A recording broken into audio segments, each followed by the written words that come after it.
y Juan Pablo nos deleita con su tema. Ya, se está grabando. Bueno, muchas gracias. Bienvenido a todos. Me presento, soy el profesor Claudio Torres, actual presidente de esta comisión que es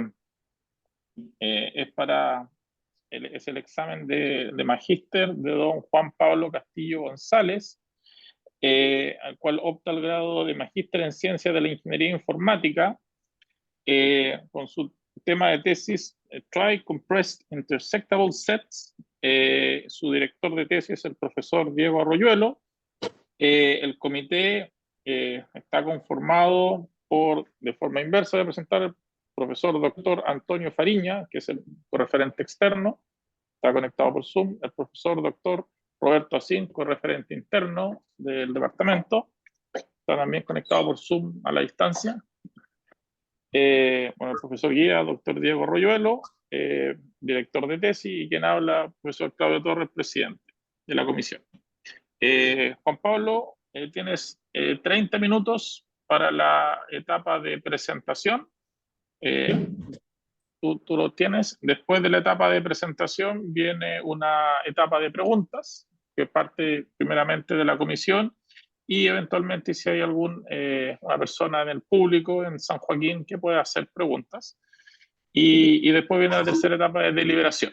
Y en esa parte ahí tenemos que deliberar de forma privada, así que ahí hay que gestionar alguna conexión. Y después se entrega la finalización del proceso. Así que, en honor al tiempo, adelante, Juan Pablo, tienes 30 minutos de una presentación ininterrumpida. Así que ahora le invito a la comisión que puedan apagar las cámaras y iniciamos el tiempo de presentación. Muchas gracias. Muchas gracias. Muchas gracias a la comisión que está aquí, al profesor Arroyuelo. Hoy día les voy a presentar mi tema de tesis titulado Tri-Compressed Intersectable Sets. Y algo que es lo que vamos a ver en esta presentación va a ser, primero vamos a introducir y dar un contexto a la definición del problema. Vamos a ver algunos conceptos previos para introducir nuestras propuestas. Vamos a hablar un poquito de algoritmos adaptativos de intersección. Y de luego para introducir las dos propuestas de esta tesis, ¿cierto? Y luego vamos a ver cómo implementamos esto en la práctica y algunos resultados experimentales que son bastante prometedores, ¿sí? Y finalmente, conclusión y trabajo futuro. Bueno, como todos sabrán, hoy en día la tecnología no crece al mismo ritmo que cómo se almacenan, cómo se van almacenando los datos, es decir, como cada día vamos recopilando muchos datos, así que es un problema que tenemos que afrontar, cómo almacenarlos de forma eficiente, o de forma que ocupen el menor espacio posible, y poder consultarlos de forma eficiente, ¿ya? En eso, representar conjuntos, ¿cierto? Y soportar algunos tipos de operaciones es fundamental, como para áreas para recuperación de información y bases de datos, que tienden a almacenar muchos datos y ser consultados frecuentemente, ¿ya? Y como en estos problemas generalmente los conjuntos que van a ser consultados se saben de antemano, se pueden hacer cosas para aumentar el desempeño de estos sistemas preprocesando los conjuntos que se almacenan, ¿sí? Entonces, el problema que queremos resolver en esta tesis principalmente es el The Offline Set Intersection Problem, que lo vamos a llamar OSIP, y consiste en tener una familia de conjuntos, de n conjuntos, sobre un universo de 0 a 1, que van a tener tamaño n cada uno, o n sub i, mejor dicho, y la tarea que queremos hacer es preprocesar esa familia de conjuntos tal de que podamos resolver instancias, o mejor, podamos resolver queries de la forma de U igual a I sub 1 hasta I sub k, es decir, que iremos a consultar sobre un subconjunto de la familia de conjuntos, tal de que podamos computar la intersección sobre esos conjuntos de la query. Entonces, el principal objetivo de esta tesis es diseñar, analizar, implementar y evaluar experimentalmente, como teóricamente, una estructura de datos comprimida que comprima conjuntos de números enteros y que sea capaz de soportar intersecciones sobre esos conjuntos. Bueno, ya que hablamos de comprimir, ¿qué es una medida de compresión? Una medida de compresión es una medida que cuantifica la cantidad de bits necesarios para codificar cierta data usando un modelo de compresión particular, ¿sí? Entonces, si tenemos un conjunto pensemos que tenemos un conjunto de n elementos. Generalmente, ¿cómo representa ese conjunto de elementos? Usando los qubits para cada uno de esos elementos. Bueno, generalmente no ocupamos los qubits, sino 32 bits, 16 bits, dependiendo del tipo de arreglo que ocupemos. Pero idealmente ocuparíamos los qubits, ¿cierto? Y en total ocuparíamos n log q. Pero ¿qué nos dice la teoría de la información? Que en realidad uno podría usar menos que esos log qubits, ¿cierto? Porque la cantidad de conjuntos que diferenciar esto en la combinatoria de U entre N, ¿cierto? Y la teoría de la información nos dice que necesitamos log Q de la combinatoria de U entre N, ¿cierto? Que eso es aproximadamente log Q partido en N más 144 bits por entero, que a diferencia de lo que necesitaríamos por representando un arreglo típico que ocupamos en cualquier lenguaje de programación, que ocuparía los qubits idealmente, ¿sí? Bueno, eso es lo que nos dice la teoría de la información, pero hay otro tipo de medida de compresión que sacan ventajas de cómo los elementos están distribuidos sobre el universo, ¿sí? Como lo son la medida de compresión GAP, Wrong Length Encoding, o RLE, o TRI-S. Es decir, que podemos ocupar menos bits que lo que nos dice la teoría de la información, ¿sí? Sacando ventajas sobre esas distribuciones o cómo se distribuyen sobre el universo, ¿sí? Permite en esta presentación centrado en TRI-S, porque nos va a permitir hacer un montón de cosas a lo largo de este trabajo, y pensemos que podemos representar un conjunto de elementos usando un trie binario, en donde vamos a almacenar en los caminos, o desde la raíz a las hojas, las codificaciones binarias de los elementos, ¿sí? Y, por ejemplo, ahí tenemos los conjuntos S1 y S2, ¿sí? Donde almacenan dichos conjuntos, el 1, 3, 7, 8, 9, 10, 11 y 12, y fíjense que los caminos de la raíz a las hojas nos indican la codificación binaria de cada elemento.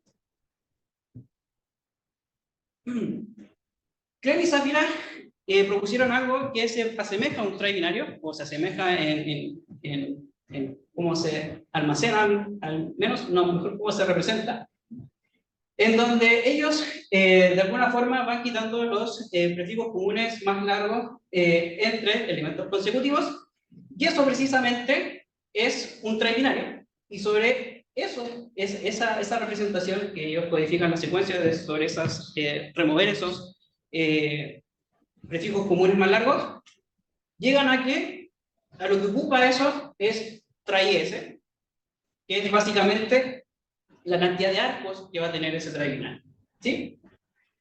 Entonces TRI-S va a decrecer a medida de que más caminos sobre ese trie se compartan entre los elementos, ¿sí? Y ahí hay dos casos extremos que el mejor caso sería de que todos los elementos son un rank consecutivo, ¿cierto? Son por elementos consecutivos y por lo tanto se aprovechan la mayor cantidad de caminos y por lo tanto comparten la mayor cantidad de prefijos entre ellos, y que los elementos, el peor caso sería que todos los elementos están distribuidos uniformemente, ¿cierto? Y es decir, que los caminos se desaprovechan, ¿cierto? Es como tener puros hilitos, ¿cierto? X espaciados, ¿cierto?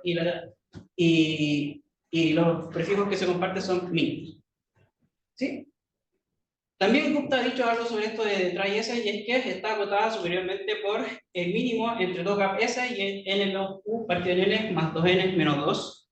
Y Gaillet y compañía han también dicho cosas sobre estos trie binarios. De hecho, han dicho mucho más que esto, pero hoy día me voy a enfocar con esos dos puntos que nos van a servir para esta presentación. Que lo primero que dicen es que cualquier rango contiguo de L hojas en el trie binario puede ser cubierto por a lo más log L nodos, ¿sí? Y el segundo punto que dicen es que cualquier conjunto de R nodos en el trie binario puede ser cubierto por un rango contiguo de hojas en el trie binario con a lo más, que van a tener a lo más R más log U ancestros, ¿sí?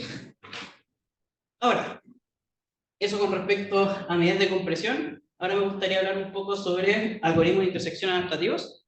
¿Y qué es un algoritmo adaptativo? Principalmente un algoritmo adaptativo es un algoritmo que su tiempo de ejecución no solamente está determinado por el tamaño de la entrada, sino que también está determinado por la dificultad de la entrada, ¿sí? Es decir, que ese algoritmo va a ser capaz de resolver instancias más fáciles mucho más rápido, o más rápido mejor dicho, que instancias más difíciles, ¿sí?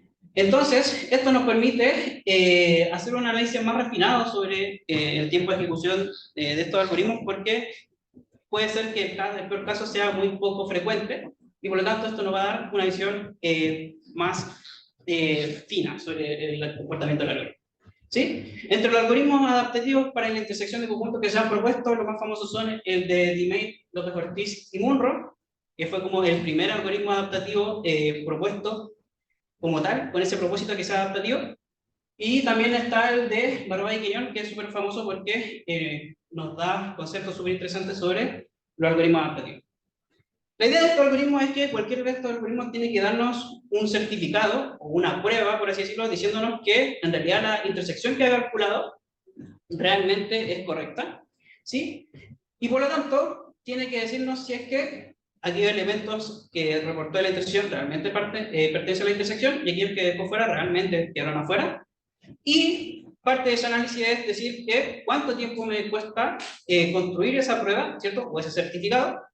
Y ese certificado, vamos a medir el tiempo que se demora en producir ese certificado para dar un análisis sobre el tiempo de ejecución del algoritmo. ¿Sí? Y ahí Barbay y Quiñón nos dan una definición, o nos dan un concepto de partition certificates, que básicamente, dado una query de entrada, va a dividir el universo de 0 a 1 en un conjunto de intervalos que nos van a indicar aquellos elementos que son parte de la intersección y aquellos que no.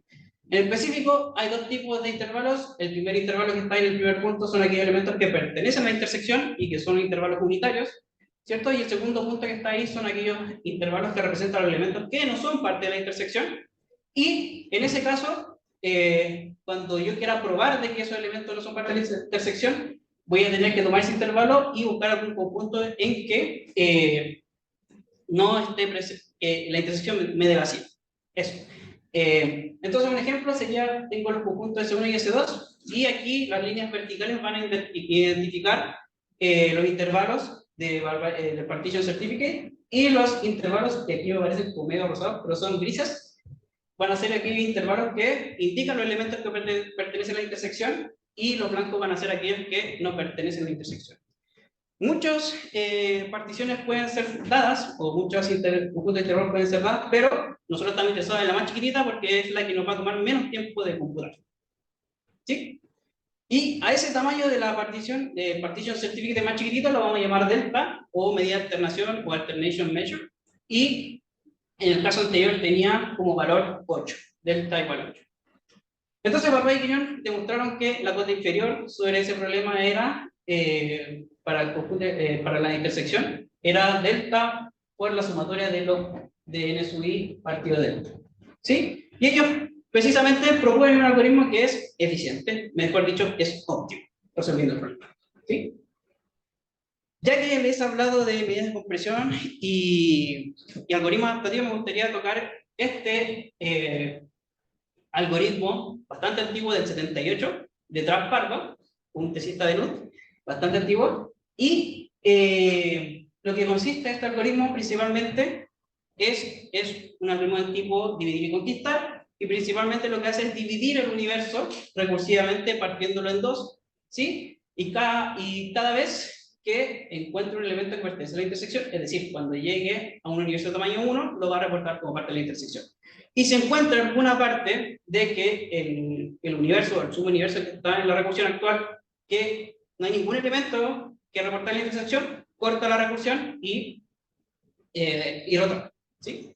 Y la etapa de combinar es fácil porque lo único que tiene que hacer es unir las soluciones que voy generando a partir de dividir el problema en dos, ¿sí?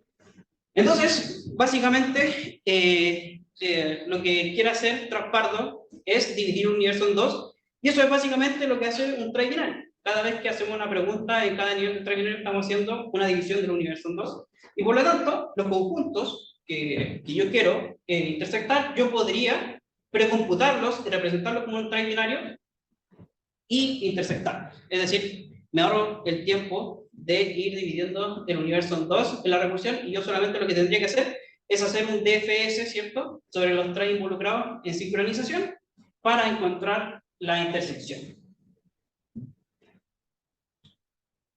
Entonces, un ejemplo aquí sería, quiero intersectar esos dos conjuntos, que los precomputo representándolos como un trie, y lo único que tendría que hacer es hacer un DFS, ¿cierto?, para computar dicha intersección.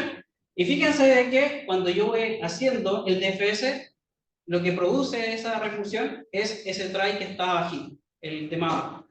¿Sí? Entonces el algoritmo se va a detener cada vez que encuentre un intervalo o una parte del universo en donde no tiene ningún elemento que reportar, y va a reportar aquellos elementos que son pertenecientes a la intersección cuando llegue a la hoja que sí tiene un elemento. Es decir, cuando llegue a los U nivel, va a indicar de que ese elemento pertenece a la intersección.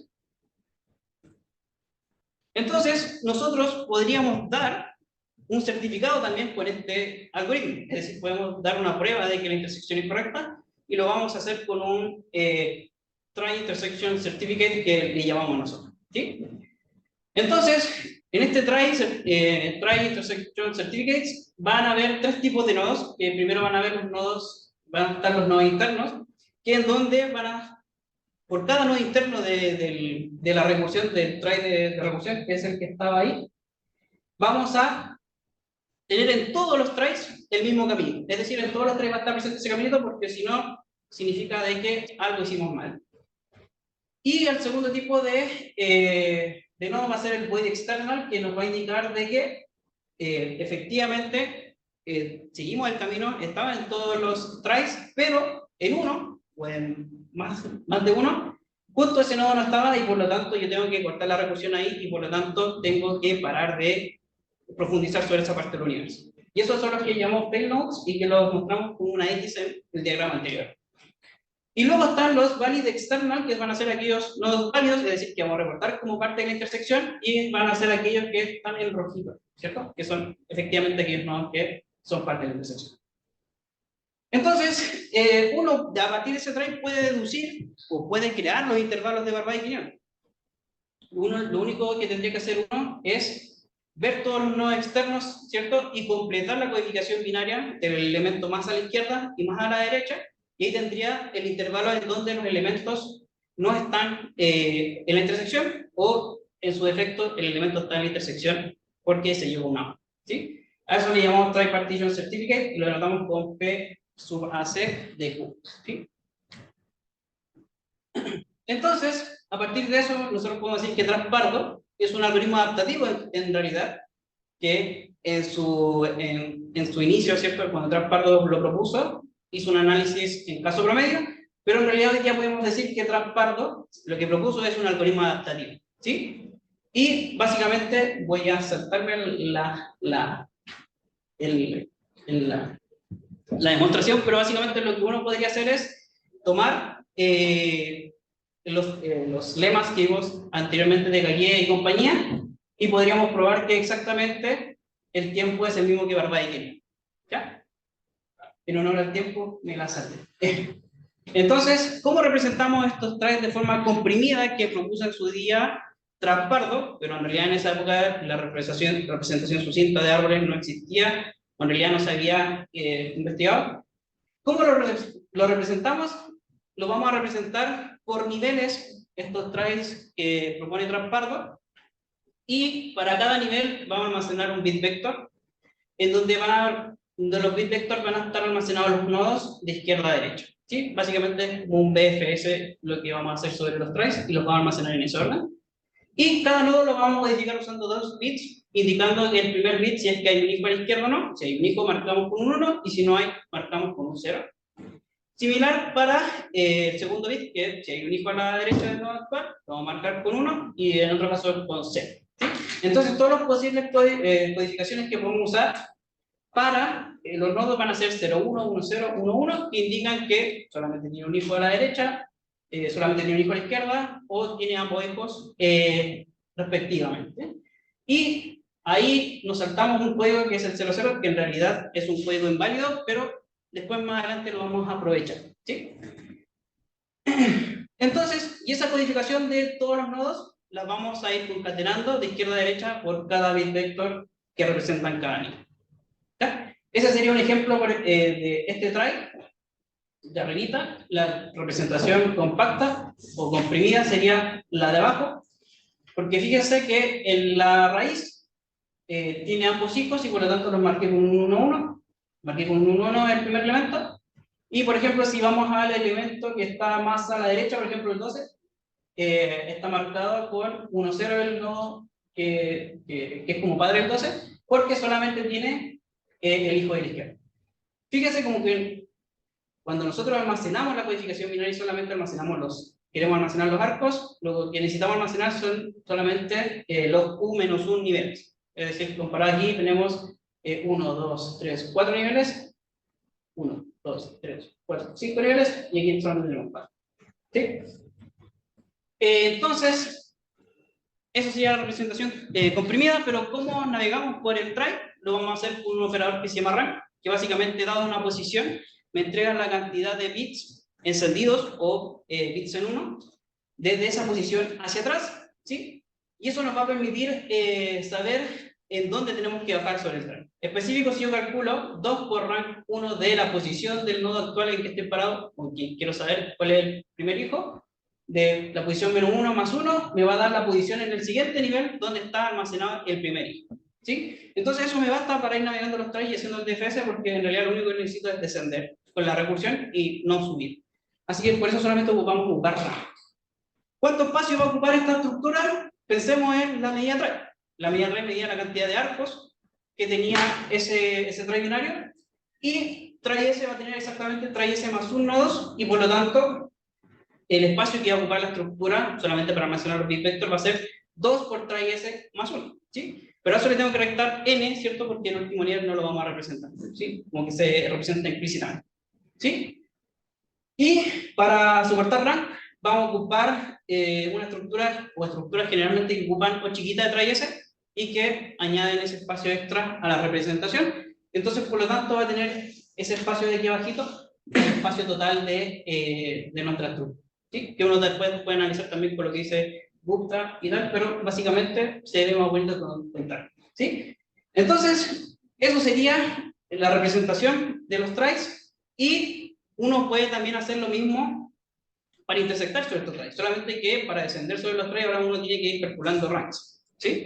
Ranks para saber dónde tiene que bajar, y por lo tanto el tiempo de ejecución va a ser, al igual que Traspardo, K por delta por log 1 partido en delta, ¿sí? Básicamente barra de 500, ¿sí?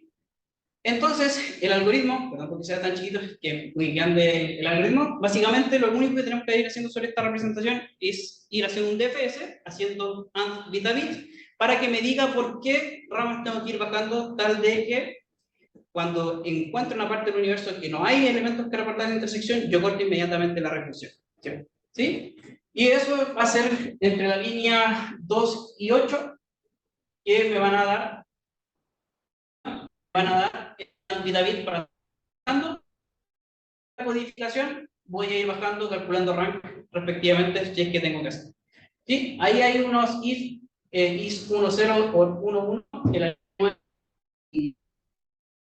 que son básicamente para ahorrarme un rank, porque los ranks son bastante costosos y todo está codificado, o ambos, todos los tres tienen codificado así como 1, 1. Ahí me gustaría solamente calcular el rank del elemento del primer hijo, ¿cierto? Solamente a la derecha del hijo izquierdo. Así que para evitarnos computar tanto rank, hacemos esos if, y eso, nos basta solamente un rank para descender sobre el try. Sobre los tries, perdón. Ahora esta representación se puede mejorar un poquito comprimiendo runs que hay en los conjuntos. Por ejemplo, fíjense aquí en la figura de abajito, hay un run de elementos en donde hay un subtry maximal, o completo, o lleno mejor dicho, en donde todo eso de ahí, si solamente almacenamos el padre de ese o la raíz de su subtry, estaríamos codificando todo ese run de elementos, ¿ya? Y por lo tanto uno podría ahorrarse todas esas codificaciones que hay más abajo y representarlas con el código 00, que vamos a hacer aquí en la parte de la derecha, que está marcado en azul, ¿sí? Entonces eso vamos a tratar de comprimir, ¿ya?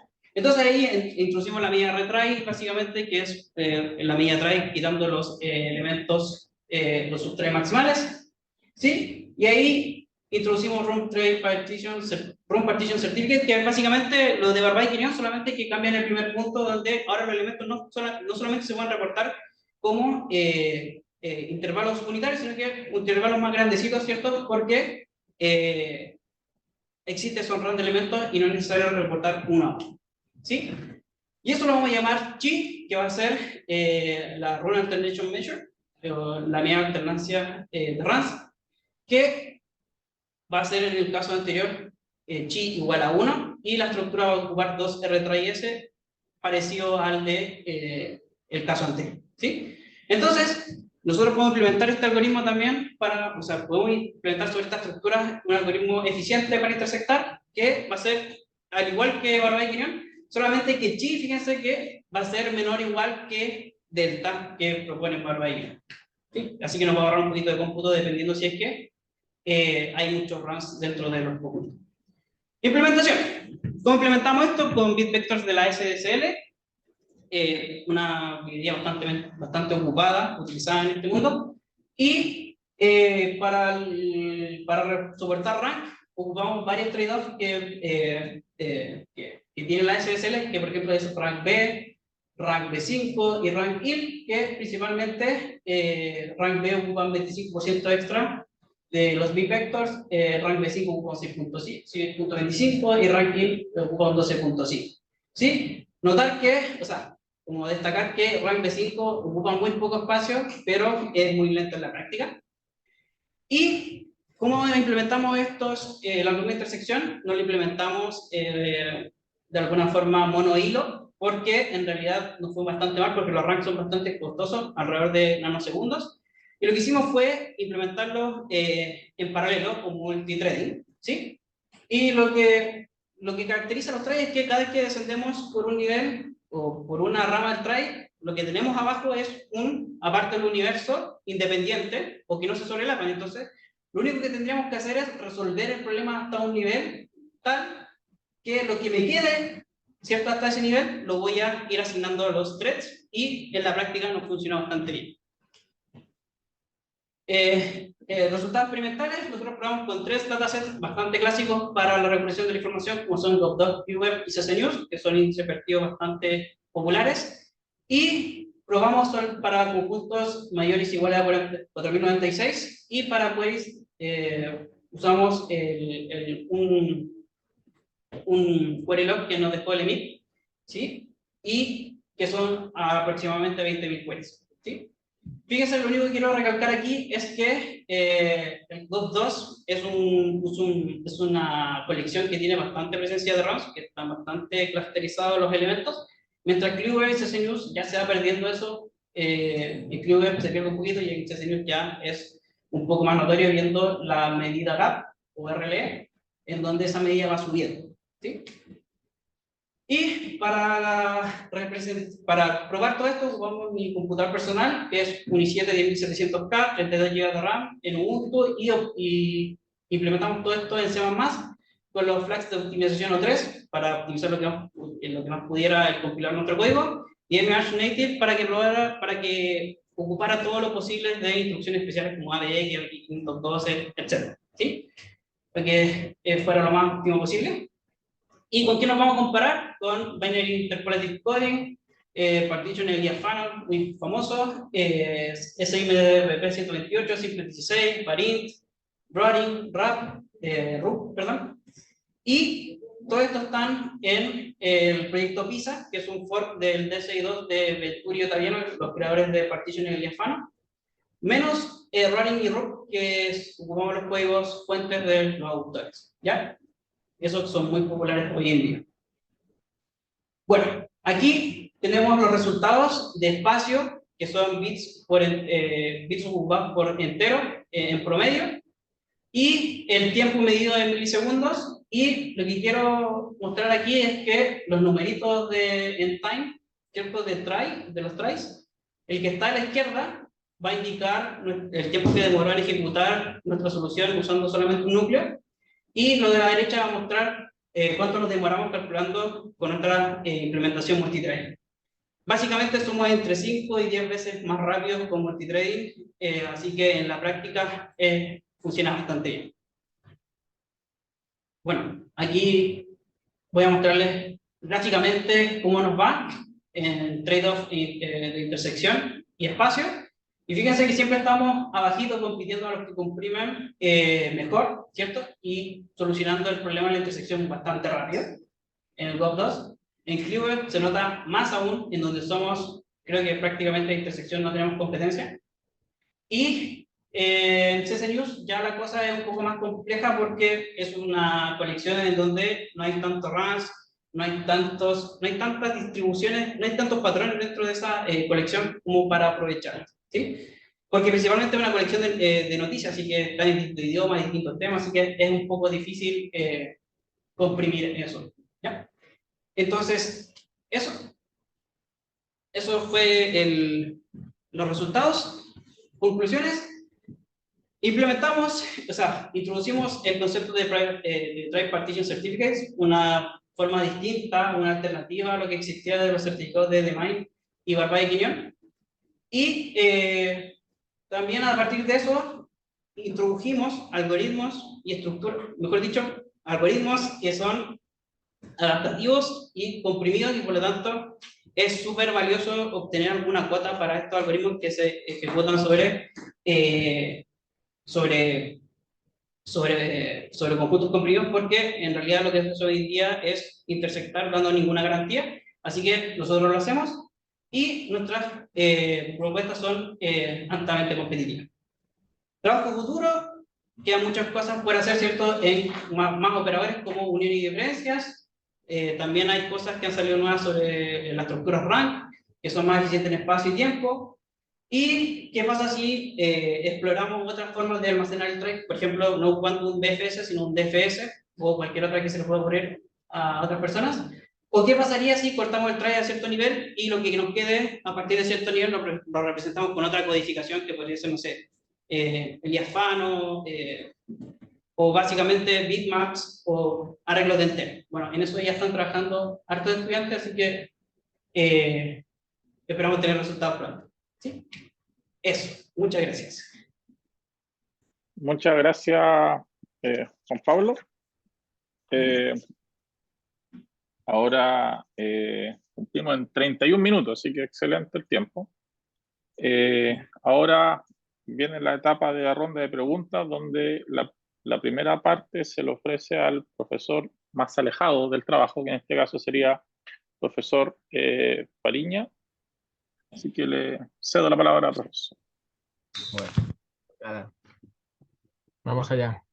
Bueno, en primer lugar, te quiero felicitar por la presentación y por el trabajo que has hecho.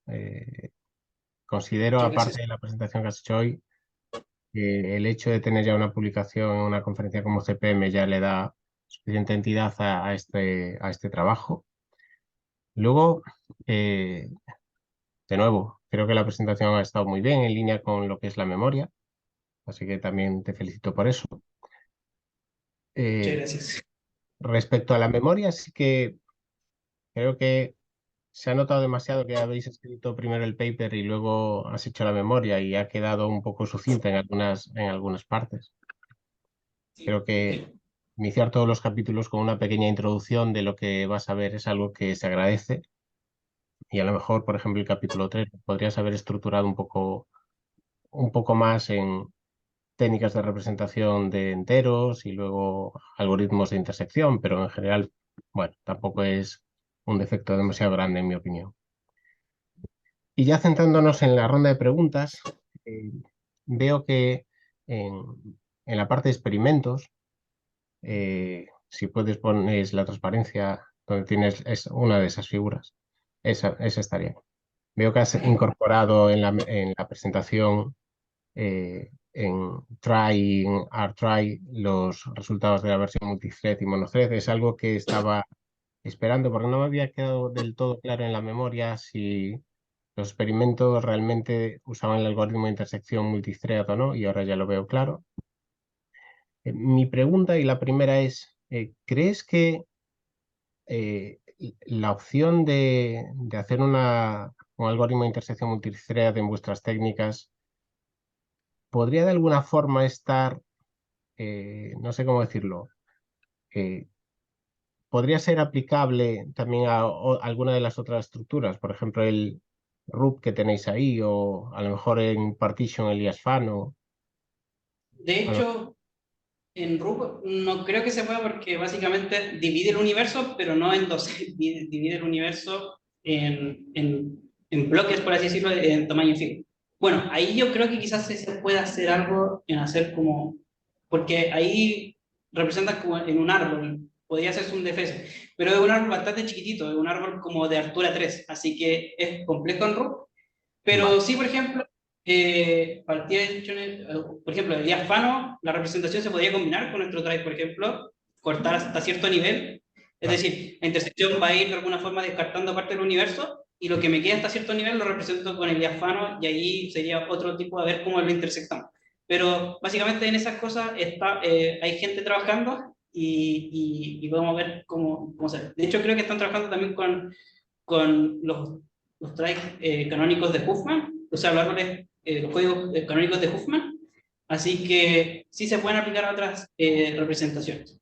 Ok, mi pregunta, comentario iba un poco en la línea de si vais a tratar de publicar algo de esto en una revista, dejad claro que en aquellas técnicas donde se pueda tener una versión multithread, que no lo vean como que estáis haciendo de alguna forma una trampa por poder usar varios threads en lugar de solo uno. Vale. Me parece buena idea, pero creo que es algo que si es aplicable en las otras, debería estar claro. Por lo demás, tengo otra duda y es relativa a cómo habéis elegido las consultas que estáis haciendo, los conjuntos. He ido en el paper en la página 14 y luego en la memoria en la página 51, creo que habéis limitado a conjuntos de al menos 4096 elementos.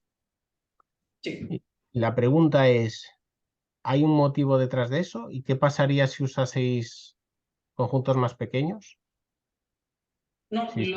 solamente el criterio fue porque lo que ha hecho el estado del arte hasta actualmente es el mínimo tamaño que han probado. O sea, que nos colocamos a la vara de lo que han hecho antes. Por ejemplo, RUP hace lo mismo, limita el tamaño hasta 4096. Aunque lo que hacemos nosotros igual funciona para cualquier tamaño, solamente que es para medir espacio, tener un número comparable con los demás. ¿Sí? Vale, vale. Lo digo porque cuando yo trabajé un poco en conversión de listas, me encontraba que algunas representaciones funcionaban muy bien cuando las listas eran más o menos homogéneas o de alguna forma o eran grandes y entonces valía la pena a lo mejor usar aproximaciones híbridas utilizando bitmaps o incluso llegamos a usar Repair y ahí funcionaba bien, pero cuando tenías listas más pequeñas mezcladas con listas más grandes ya la cosa dependía demasiado de la representación que usases. Podía cambiar mucho. Entonces, como ejemplo, me gustaría que a lo mejor o que consideraseis que ver qué sucede con diferentes longitudes. Yo creo que sería algo que ayuda a completar un poco más el trabajo. Pero no es como comentario malo, simplemente es creo que en el futuro sería algo que deberíais considerar. Y Igual con luego, los índices que están como un poco recortados porque son algo que nos dejó público el Emir, así que como que no teníamos tampoco todo el índice invertido, entonces como el 4096 también calza muy bien con los datos que teníamos. vale, vale, vale. Ok, pues entonces hay un buen... Esa- Está bien, está bien. Y luego ya una consulta más es relativa a la versión en la que jugáis con runes. ¿Creéis que sería posible eh, hacer algo parecido a lo que usamos nosotros con Reaper para, en lugar de tener que tener un subtry completo debajo, se pudiesen reaprovechar de alguna forma subtries que son similares? A lo mejor un subtry donde haya pues 7 hijos en lugar de 8 se puede repetir varias veces. No sé si ah, la idea. Aunque se repitan los tries los subtries a través del try, una cosa así, ¿o no? Sí, Sí. exactamente. Eh, A lo mm, mejor utilizar el inter- código 00 para otra cosa y guardar como una referencia al nodo en donde eso se está repitiendo. No sé si tiene sentido, ¿eh? Pero eh, claro, es que ahí entraríamos a que como que esos tries o subtrae maximales tendrían como que repetirse como al mismo nivel, una cosa así. Estaría interesante con qué código podríamos representar, ¿sí? Porque, claro, si ocupamos códigos más largos, tendríamos que saber después dónde caer en el siguiente nivel, y creo que se complica un poco, no sé, en mi opinión. Quizás estoy muy cerrado, pero creo que podríamos tener ese problema, pero creo que se podrían agregar códigos más largos. Yo estoy pensando quizás en reutilizar el código 00 en lugar de representar runs, representar aparte para cada 00 que os encontréis a qué nodo hace referencia o algo así, no sé. No sé, eso Claro, que Diego también valore si puede tener interés. podría ser. Sí, no lo habíamos pensado en realidad. Suena súper bien. Bueno, y con eso ya os digo, me ha gustado la memoria, me habéis ayudado a refrescar algunas representaciones de listas a las que le había perdido ya la pista, así que creo que has hecho un buen trabajo y te felicito por ello. Y ya con esto ya termino. Muchas gracias.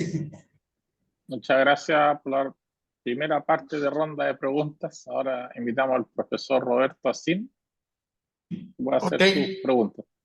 muchas gracias. Me adhiero a las palabras de Antonio. Felicitarte a ti, Juan Pablo, y a tu director de tesis por el trabajo. Coincido en que ya el que exista una publicación asociada le da entidad al trabajo, y también a los comentarios sobre la escritura y la presentación. Yo tengo preguntas no tan relacionadas con la parte de las estructuras compactas, sino con la parte, en mi mundo llamamos algoritmos adaptativos a los algoritmos que se adaptan a la entrada de alguna manera. O sea, dependiendo de qué entrada, de cuál es la entrada, cambian su comportamiento. Entiendo que este no es el caso de la definición que tú has mostrado. Es que es más bien un análisis parametrizado de la ejecución del algoritmo, ¿cierto? Claro, claro, sí, exacto. Como que se parametriza la dificultad y a medida de la dificultad responde el algoritmo, básicamente. ¿Sí? Pero el algoritmo no actúa distinto dependiendo de cuán difícil es la instancia. El algoritmo siempre hace lo mismo. Siempre va, por ejemplo, en este caso siempre va a ser el DFS, siempre va a ser lo mismo. No cambia Ya. en ningún caso a ningún otro tipo de Ok. algoritmo. Entonces, me gustaría si es que puedes darnos una intuición de este parámetro delta que tienes, que presentas, o el otro parámetro que ustedes proponen, si dar una intuición de por qué este parámetro mide la dificultad del problema, y si nos puedes dar un ejemplo concreto de, en algunos de tus ejemplos, cuál sería el valor de este parámetro. El valor así concreto. Delta es 5.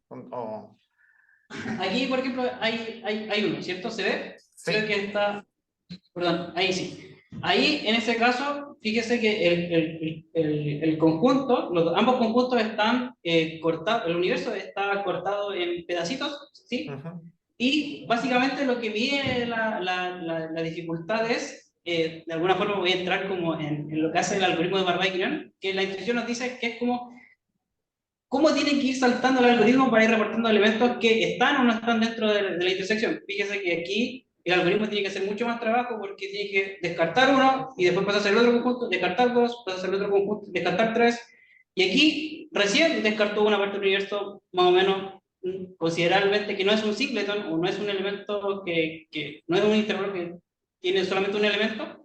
Así que esas barritas verticales nos va a decir como cuántas veces tengo que alternar entre conjuntos para yo ir reportando o descartando elementos. ¿Sí? Entre más rayitas verticales tenga, es peor, o sea, la medida de alternancia es más grande y por lo tanto la dificultad es mayor. ¿Sí?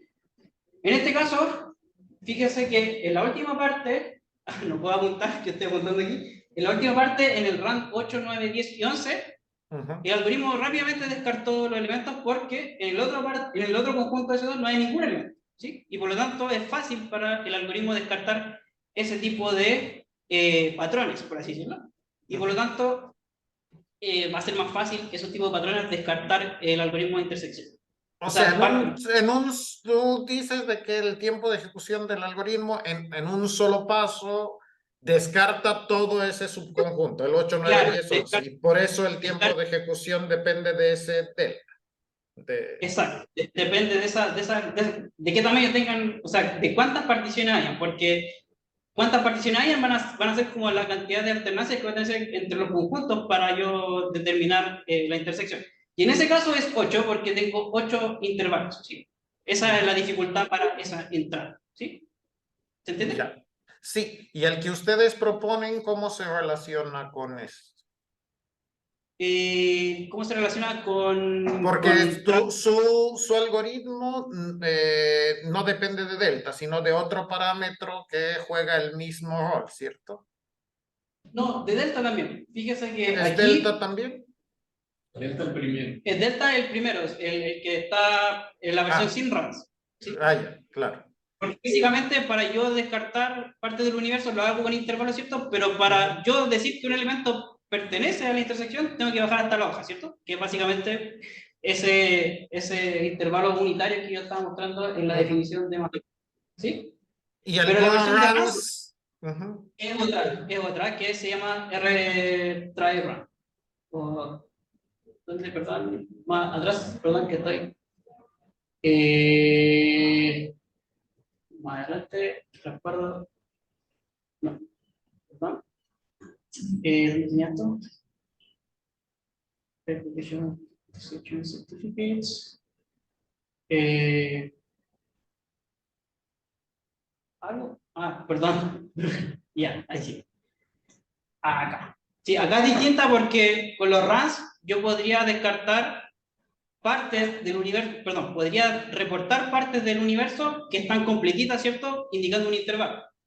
Que tengo aquí arriba, ¿cierto? En la figura azul, yo podría decir que llego al nodo que está en la raíz como azul y digo que ese intervalo que está ahí reporta toda la intersección. Y por lo tanto, el algoritmo no tiene que hacer más trabajo bajando por esa parte del try, ¿sí? Por lo tanto, la medida de alternancia es distinta, ¿sí? Porque yo no reporto elementos de la intersección, o mejor dicho, no muestro un certificado de prueba de que la intersección es correcta con intervalos unitarios, sino que pueden ser más grandes que unitarios, ¿sí? Y por lo tanto, por eso la medida de alternancia chi es más chiquitita. O sea, puede ser más chiquitita que delta. O puede ser igual, ¿cierto? Porque cuando bajo un elemento puede haber solamente uno, ¿sí? Pero básicamente eso. Para la primera parte es delta y para la otra es chi, que puede ser menor o igual que delta, ¿sí?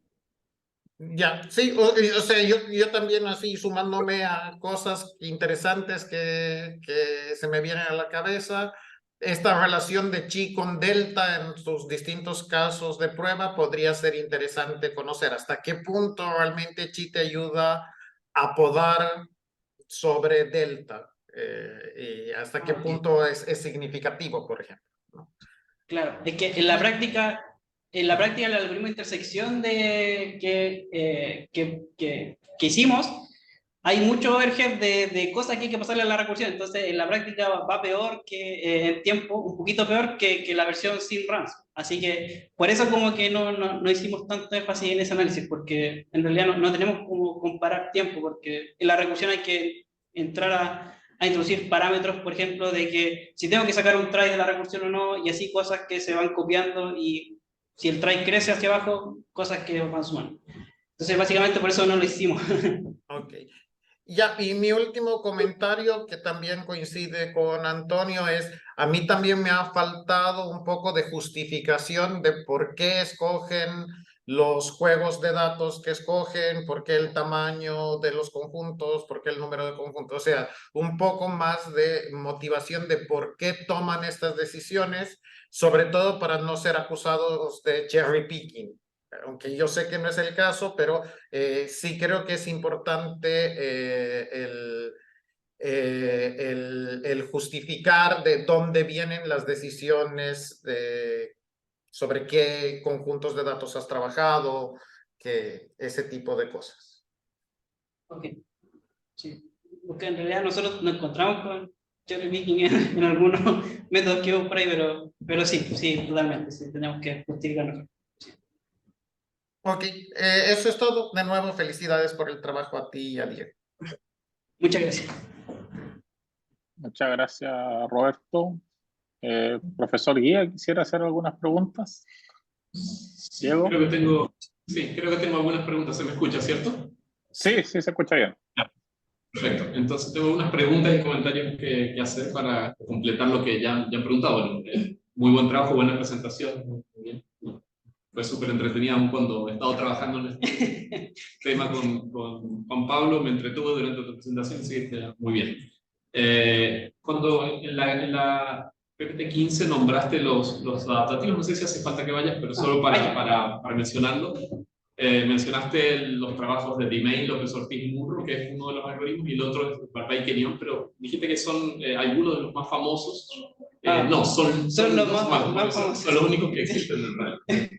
No hay mucho algoritmo adaptativo, son esos dos. Bueno, ahora hay un tercero. Agregamos uno a la familia que existía de antes, pero hicimos el trabajo de analizarlo de manera adaptativa. Lo que mencionaba Roberto es cierto, que tú también lo dijiste bien, le respondiste bien. Respecto a los adaptativos, claro, aquí el algoritmo tiene un comportamiento definido, ya está definido el algoritmo, se comporta siempre igual. Lo que toma es ventaja de las instancias, ¿sí? Es decir, esa manera de trabajar del algoritmo se comporta mejor cuando la instancia tiene ciertas características y otras, y la idea es agregar esa intuición dentro del análisis, ¿sí? De alguna manera que el análisis refleje eso.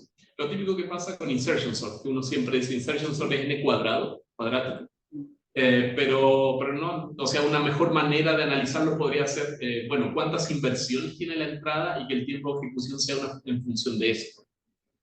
Porque si que en el peor caso es cuadrático, claro, pero puede ser menos. Pero si el conjunto está casi totalmente ordenado, insertion sort es súper rápido. Exacto, porque la cantidad de inversiones es eso. Lo otro mencionaste que no sé si que sea del 78 es tan antiguo. Bueno, yo nací ese año, no creo que sea tan antiguo. Creo que nos sentimos mal varios en la comisión. No. Lo otro, bueno, ahora sí voy a las preguntas un poquito más serias. Es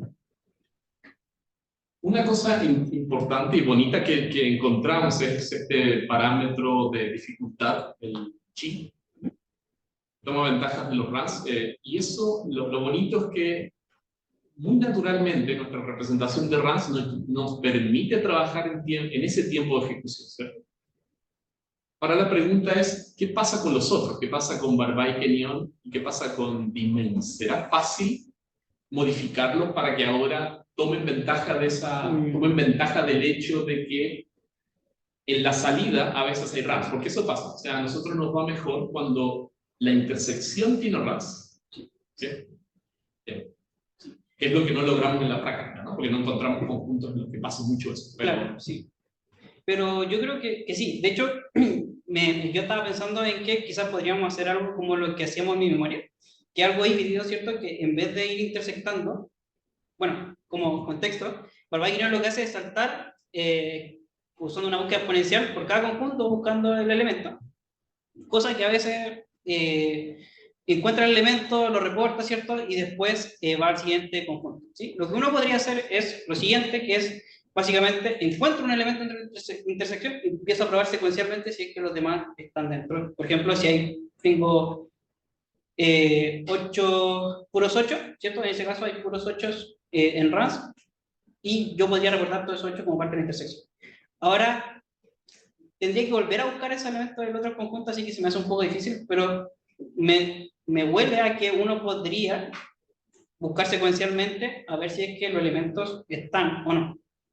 Quizás me estoy olvidando algo, pero quizás eso sería ver un run. Sería, claro, vas bien encaminado en el razonamiento, sí. Lo único que puede pasar es que ese run sea muy grande, claro, y trabajar secuencialmente destruya todo. Pero la instancia más fácil sería... Pero lo podrías hacer de otra manera. En lugar de buscarlo secuencialmente, haces una búsqueda exponencial hacia adelante y vas avanzando en esa búsqueda mientras veas que hay elementos consecutivos. Es decir, avanzas y pasos en la búsqueda y el elemento que estás viendo tiene que tener diferencia I con el anterior. Eso te va a decir que son consecutivos todos los que tienen. Ese tiempo logarítmico respecto al tamaño de ese rango, tú descubres cuál es. Claro, y ahí sale chi también. Exacto. Sí. Y ahí te evitas trabajar lineal, o sea, lo otro se daría lineal. Claro. No sería. Ahí habría que probar, ¿cierto? Porque Barbaikin el problema que tiene es que a veces se llama con la caché y saltar ahora más cosas, quizás Sí, puede claro, ser claro, peor. claro, la práctica ya ahí hay En la práctica sería. consecuencias. Bien. De lo que no hemos hablado es, solamente intersectamos, pero ¿qué pasa si uno quiere obtener un conjunto? Quiero saber cuál es un conjunto, quiero descomprimir el conjunto, básicamente, que es algo que a veces se suele hacer en índices invertidos, ahí seguramente Tony me da la razón. ¿Cómo extraerías, cómo sacarías todos los elementos de un conjunto? ¿Cómo dirías cuáles son los elementos de un conjunto que ya está representado como un try? Claro. Un DFS también, igual que siempre, solamente tendría que yo ir por cada paso de la recursión del DFS guardando qué camino he seguido, ¿cierto? Y al llegar a una hoja, indica de que esa es la codificación del elemento y lo recorto o lo agrego, no sé, a un conjunto, ¿cierto? Y así hasta terminar el DFS. O al menos así en mi código está implementado. ¿Sí? No me acordaba eso. Sí. ¿Y cuál sería el tiempo, si tú tienes un conjunto S, cuál sería el tiempo de ejecución para extraer el conjunto S? Extraer el conjunto. Con ese método que explicaste. Claro, sería 2 try. Okay, ya, eso. Sí, 2 try. Proporcional a la medida try. Es decir, Sí, 2 try. puedes extraer el conjunto en tiempo proporcional a su medida de compresión. Exacto. Sí. Bien, sí. Perfecto. Ahora, ¿qué pasa si uno agregara la siguiente operación? Que suele ser típica también. Es una especie de búsqueda en rango. Es decir, quiero saber, dado un conjunto, quiero saber qué elementos del conjunto están dentro de un cierto intervalo de consulta. Por ejemplo, doy del 5 al 100, quiero saber qué elementos hay entre el 5 y el 100 en un conjunto dado. ¿Cómo lo resolverías? Claro, ahí sería bajar, bueno, ahí todavía no tengo claro la operación que hay que hacer para saber el nivel exacto en donde está, por ejemplo, el nodo que contiene a los elementos o parte, pero básicamente sería como un DFS buscando el elemento hasta que encuentre el rango inferior, ¿sí? Y ahí es el rango, pero aquí no hay rango, ¿cierto?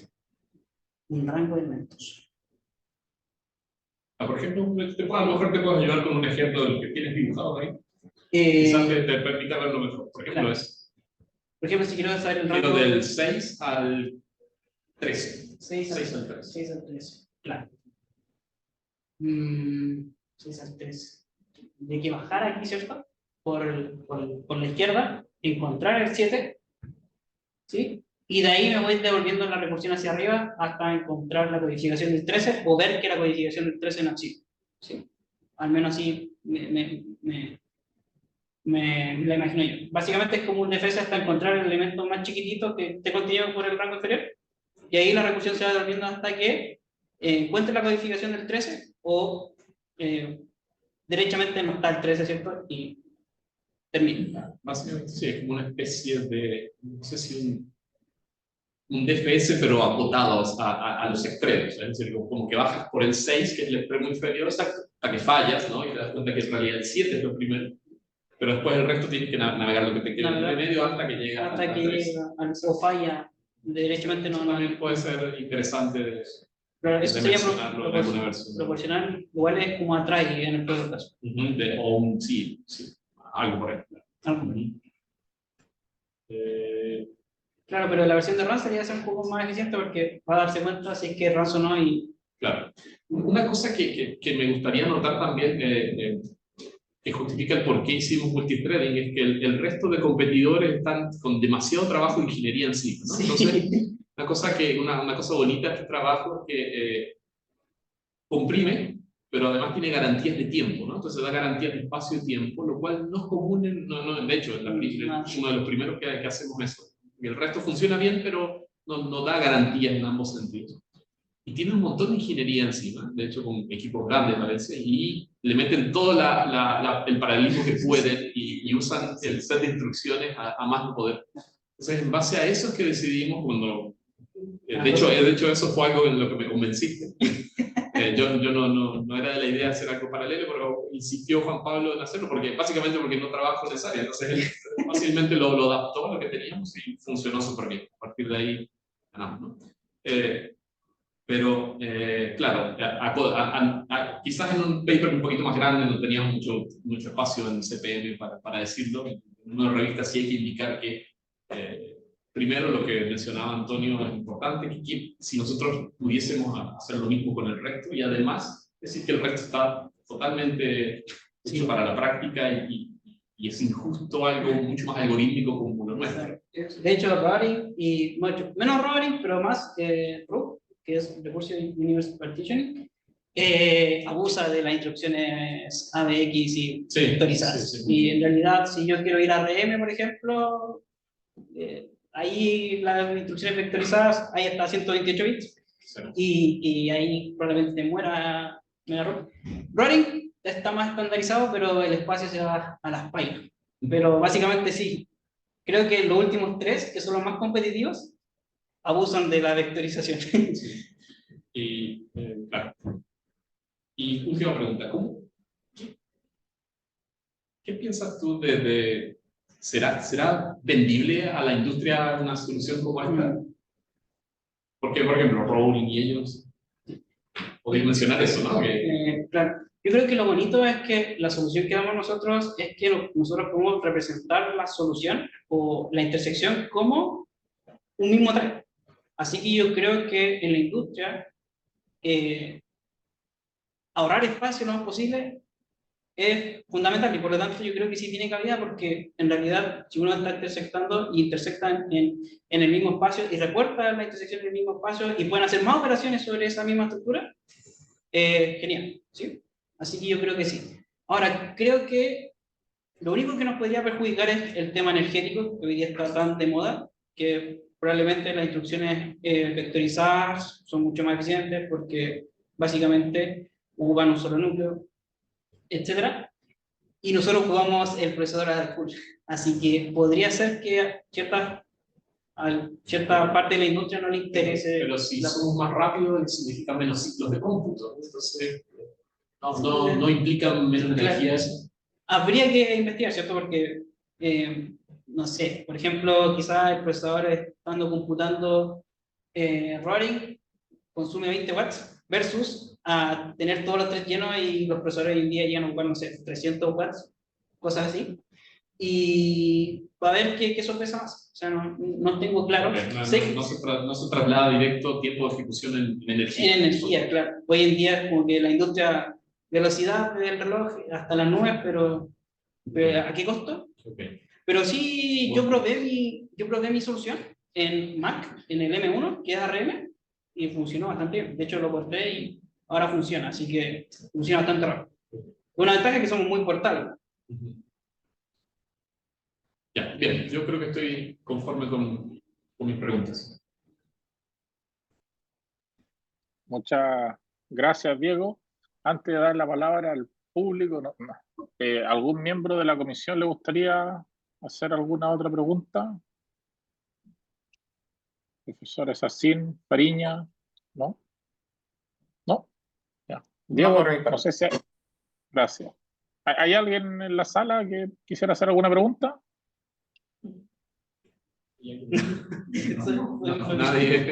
Nadie pregunta. Cualquier pregunta, ¿cuánto cuesta, por ejemplo? Una deuda pendiente. ¿Alguna deuda pendiente? Bueno. Bueno, sí. De esa. Mejor no hagamos más preguntas. Bueno, en realidad, con eso damos por finalizada la ronda de preguntas, y ahora nos toca reunirnos con el comité, y no sé en realidad cómo nos reunimos. Si se le pide ahí a Juan Pablo. Yo creo que va a ser más práctico eso. Sí, sí, si nos pueden dejar en la sala, no sé, yo no veo quién está, así que los que están por ahí, por favor, se pueden esperar afuera todos, y solo que esté Diego en la sala. Sí, yo quedé aquí. Ya. Okay. Si puede dejar de compartir, sí. Bueno, está la presentación puesta, así que no hay problema. Ustedes pueden verse entre sí, ¿no? Sí, sí, sí, nos vemos en los cuadritos pequeños y te vemos ahí en la silla. Voy a parar la grabación. Ya. Sí, por favor, José. Vete caso. José es la voz del más allá.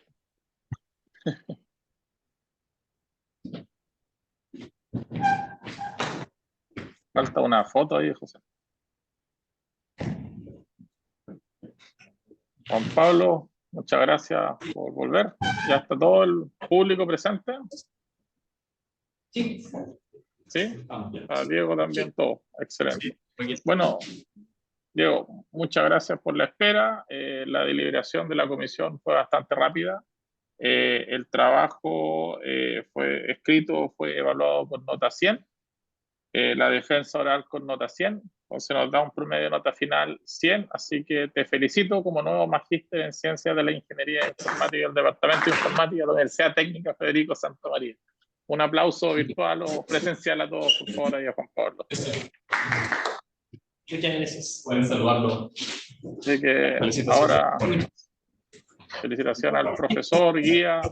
Siempre hay un trabajo, apoyo a la familia y a celebrar ahora. Sí. Gracias a la comisión por el trabajo. Gracias, felicidades Diego y Juan Pablo, y yo me desconecto ahora. Gracias. Muchas gracias. Gracias. Que estén muy bien. Muchas gracias, profe. Chao, No se chao. preocupe. Muchas gracias, nos desconectamos. Adiós, Fabi, adiós, Roberto, adiós, Claudio. A ver, Adiós, muchas que estén gracias. bien. Robert, de un segundo, si pueden esperar un segundo, Antonio. ¿Sí? Sí, así, Diego y Juan Pablo, si nos podemos sacar una foto oficial así para el recuerdo. O, no, ahí digamos, no, con el computador, ok. si ustedes se van enfrente Ok. de la cámara, Sí, sí, sí. para que Ah, aparezca ok, la, sí, la sí, comisión, Ya, perfecto, perfecto. ahí aparezcan los dos Ahí sí. para el ¿Me ven? recuerdo. Sí. Ahí, uno, casi, ya. 1, 2, 3. Eso, muchas gracias. Ahora siga la fiesta y nos desconectamos. Así que gracias, Diego, gracias, José Herrera, por el apoyo y muchas gracias, felicitaciones a Juan Pablo nuevamente y a la familia. Muy Que bien. vaya bien. Gracias. Chao, chao. Luego. Adiós. Chao, que estén bien.